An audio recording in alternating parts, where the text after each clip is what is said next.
ये प्रपोज़ल रखा गया कि यहाँ पे एक चर्च बनाया जाए। वो मंजूर हो गया और 4 साल लगे चर्च बनने में।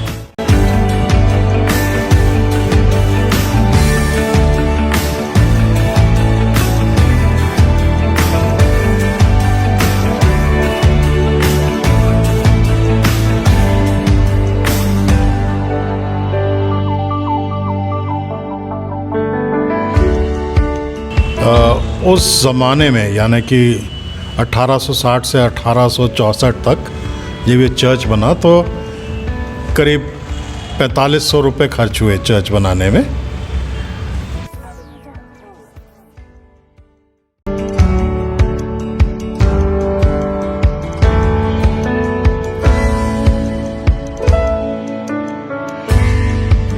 आज हम पहुंचे हैं हिसार की सेंट थॉमस चर्च में और ये करीब 160 साल पुरानी चर्च है और इस चर्च को बनाने में कितना क्या खर्चा आया और कब ये बनकर तैयार हुई, इस बारे में जानकारी हासिल करते हैं यहाँ के पादरी से।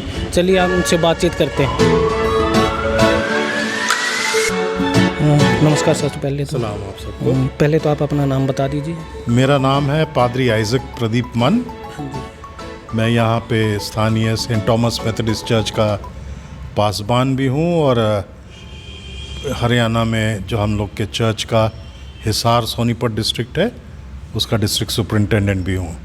तो इस चर्च के इतिहास के बारे में बताइए कि ये बनना कब शुरू हुआ था और कब बनकर तैयार हुआ था और इसमें कितनी लागत उस समय आई थी, क्या कारण था बनने का। इतिहास की बात यह है कि हम सबको हमने किताबों में पढ़ी है, हिस्ट्री में सुनी है बड़े बुज़ुर्गों से कि 1857 में पहला जंग हुआ था आज़ादी का। उस जंग का जो हिस्सा हिसार में हुआ वो इस जगह पे जहाँ पे ये चर्च बना है वो यहाँ पे शुरू हुआ।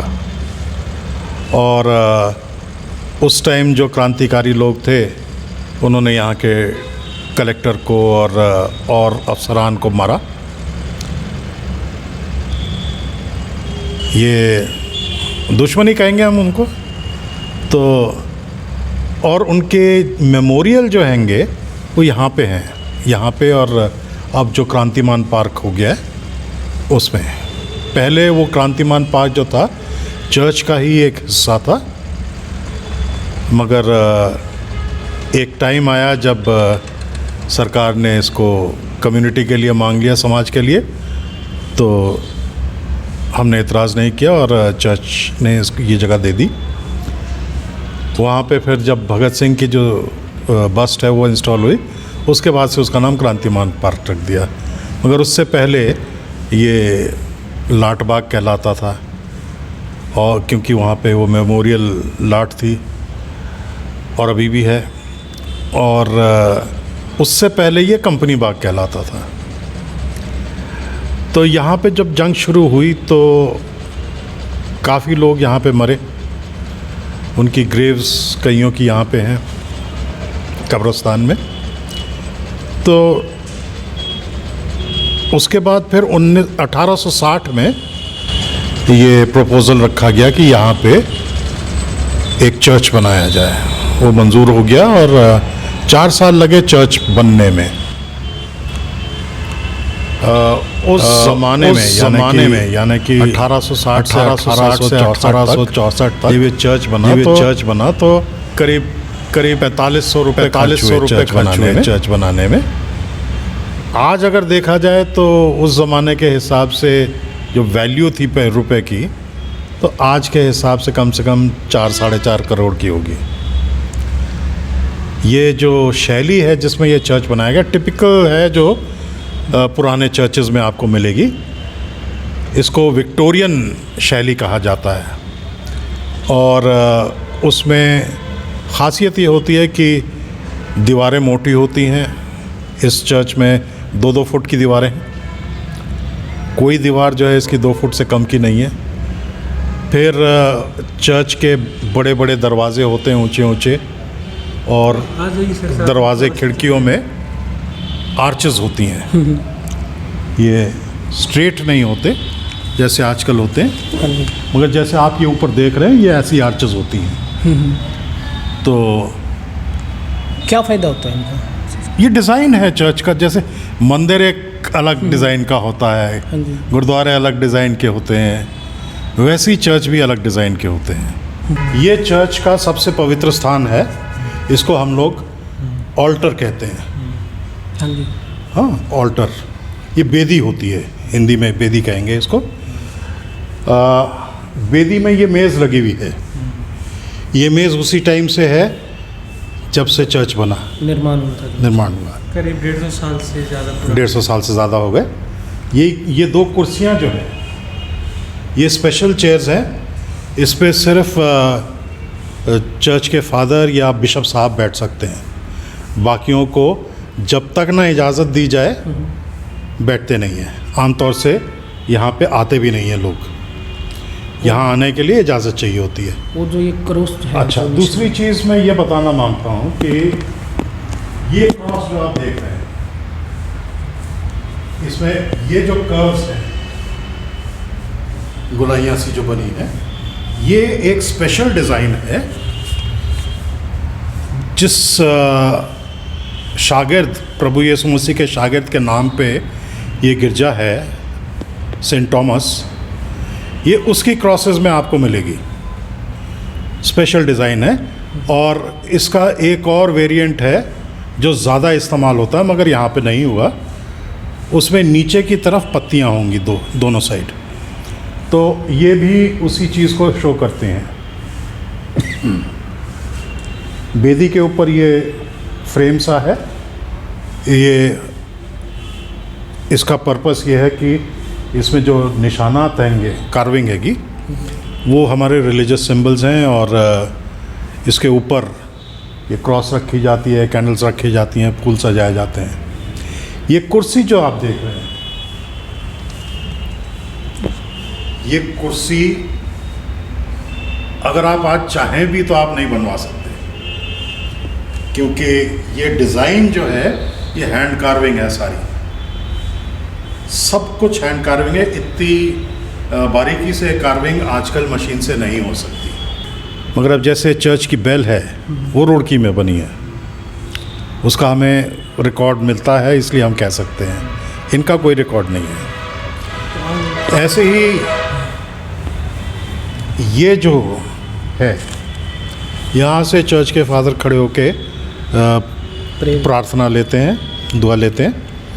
ये भी उसी वक्त की है, ढका हुआ है। अगर मैं इसको हटाऊं कपड़े को तो आप देखेंगे उसमें भी एक डिज़ाइन है स्पेशल, वो भी चर्च के ही जैसे ये दरवाज़ा है, बिल्कुल वैसा ही डिज़ाइन है। अच्छा, ये आज आप देख लिए, ये डिज़ाइन देख लिए, आप इसमें नोट करेंगे कि क्रॉस लिंटल नहीं है कोई भी।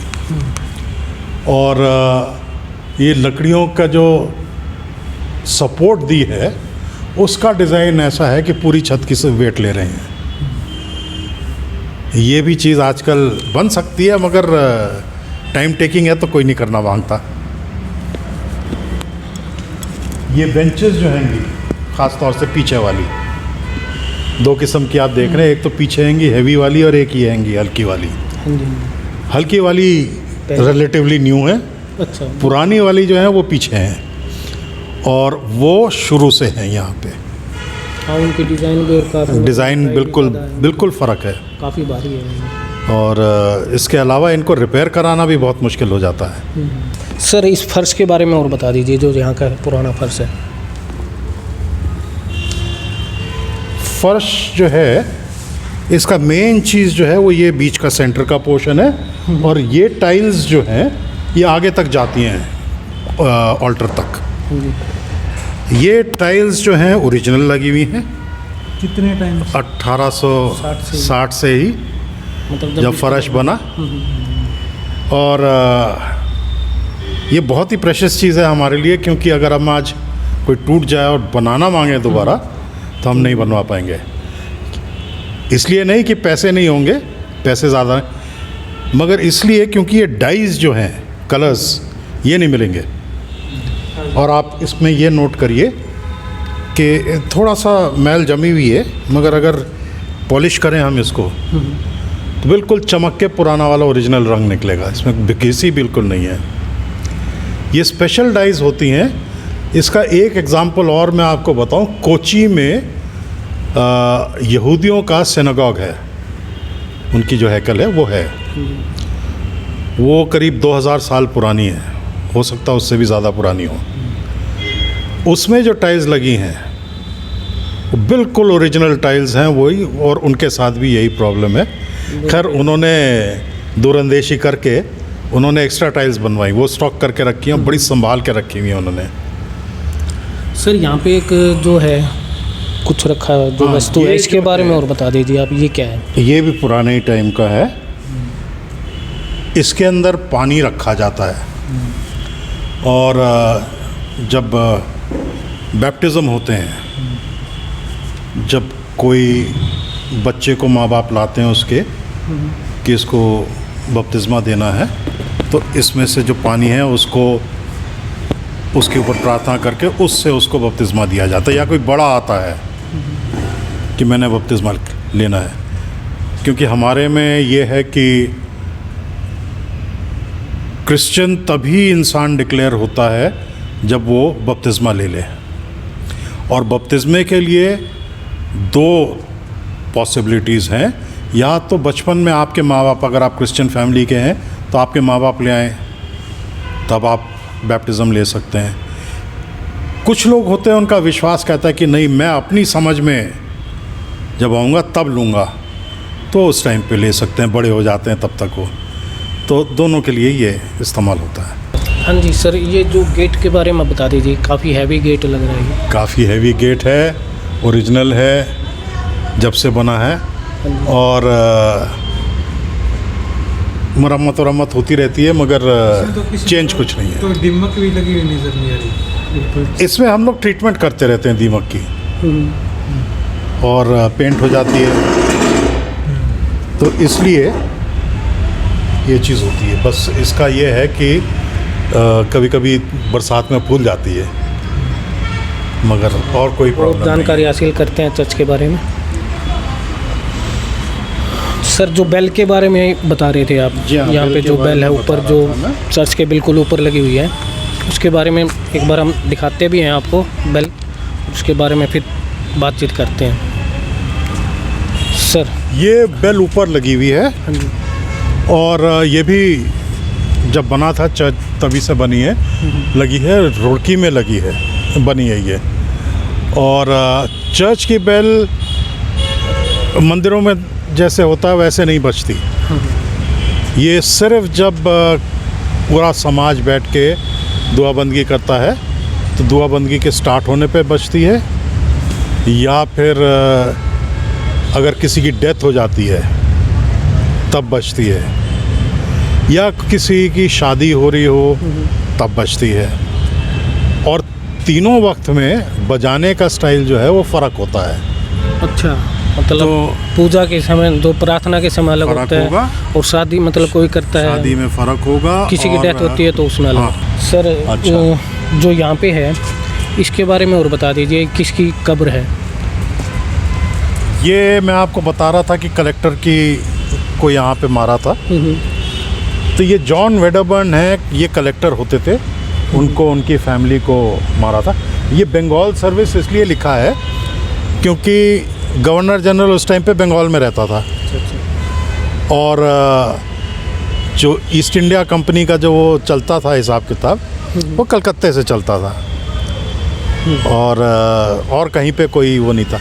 इंडिया सिविल सर्विस नहीं थी, वो बंगाल सिविल सर्विस थी। उसी को बाद में फिर ICS कर दिया गया, इंडियन सिविल सर्विसेज, और आज़ादी के बाद उसको इंडियन एडमिनिस्ट्रेटिव सर्विसेज कर दिया। तो यहाँ पे मारे गए वो। यहाँ पे जो है वो कलेक्टर की है, कलेक्टर की है, उनकी वाइफ, उनका बेटा। अच्छा, 3 ये 3 तो हैं।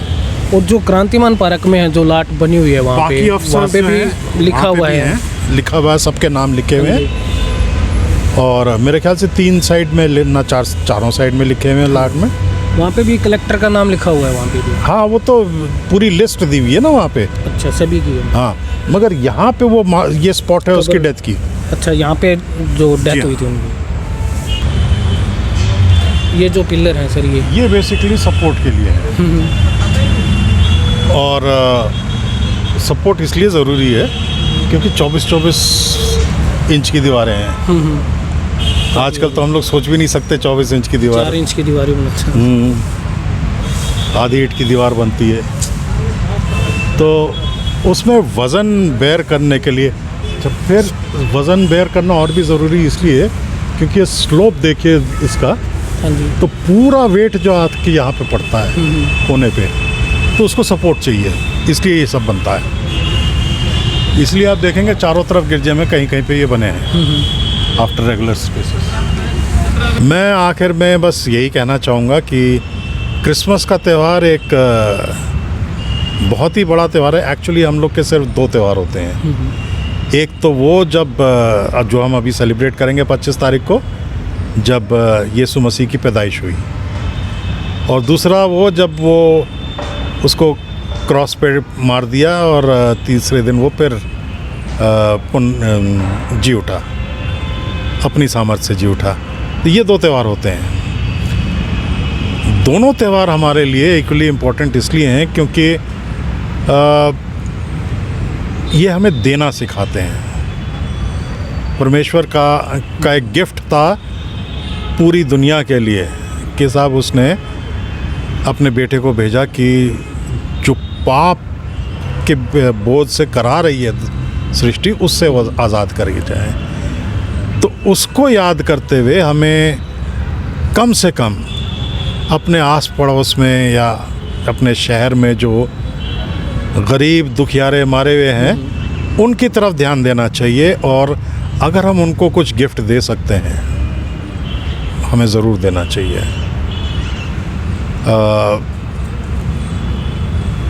गिफ्ट इसलिए नहीं कि सेंटा क्लॉज आया, सेंटा क्लॉज का कोई जिक्र नहीं है बाइबल में। सेंटा क्लॉज इसलिए इम्पोर्टेंट हो गया क्योंकि वो निकोलस करके एक प्रीस्ट था, वो जाके गिफ्ट देता था गरीबों को, और वो ट्रेडिशन चल पड़ा, वो सेंट हो गया वो।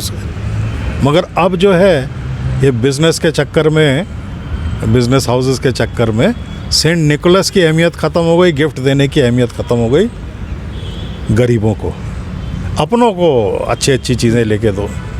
सो विच इज़ थोड़ा सा हम लोग हट गए, परमेश्वर का जो मकसद था उससे हट गए। तो हमें ज़रा इस तरफ ध्यान देना चाहिए। और मैं इसलिए और भी ये कहूँगा क्योंकि मैं एक चीज़ जानता हूँ कि हम लोग जो भारतवासी हैं, हम में से शायद ही कोई मिलेगा जो गरीबों का अपने तरीके से कुछ भी ख्याल नहीं करता। मगर आजकल जो है वो स्वार्थ थोड़ा बढ़ रहा है कि मुझे क्या फ़ायदा।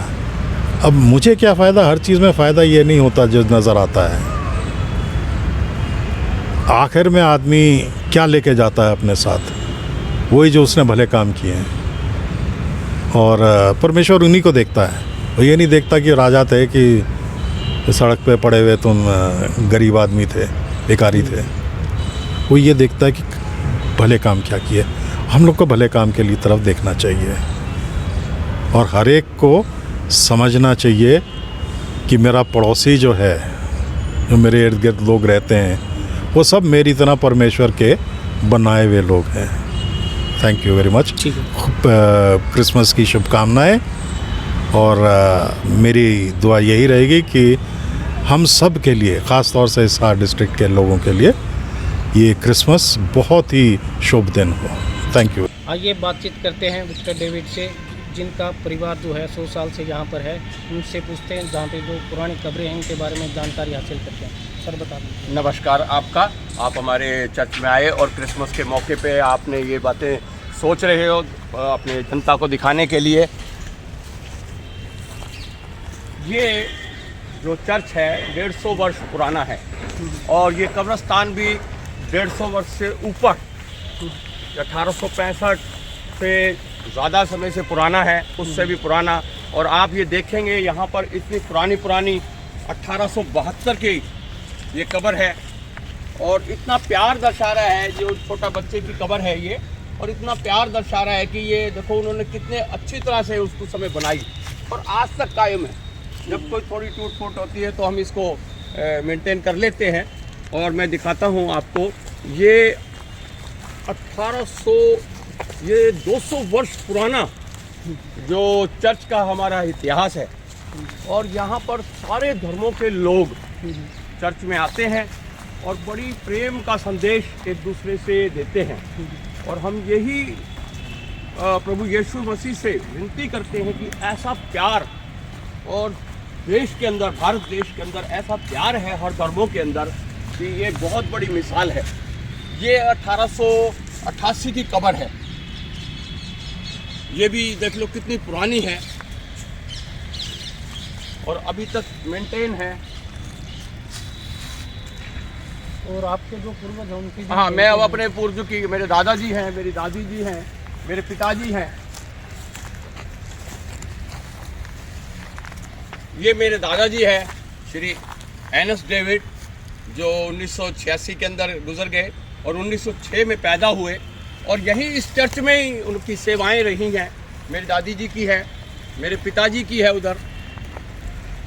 तो परिवार के सदस्यों की हमारे यहाँ पर कब्रें हैं।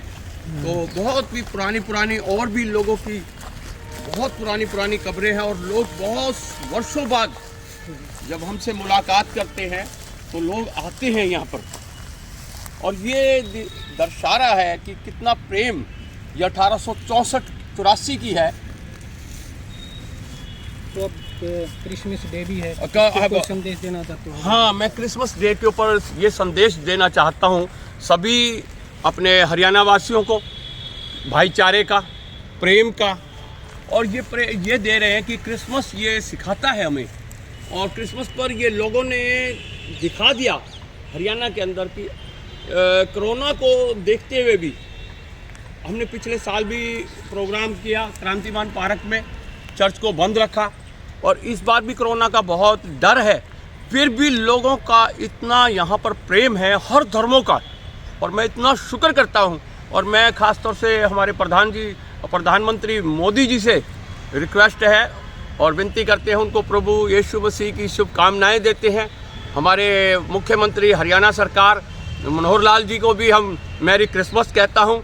और हमारी डीसी डॉक्टर सोनी हैं अपनी, प्रियंका सोनी जी, उनको भी हम मैरी क्रिसमस कहते हैं हमारे इस संदेश से, आपके मीडिया के माध्यम से। और मैं सभी धर्मों का बड़ा मान और सम्मान, और मेरा भी बहुत मान सम्मान हर धर्मों में किया जाता है। जय हिंद, जय भारत।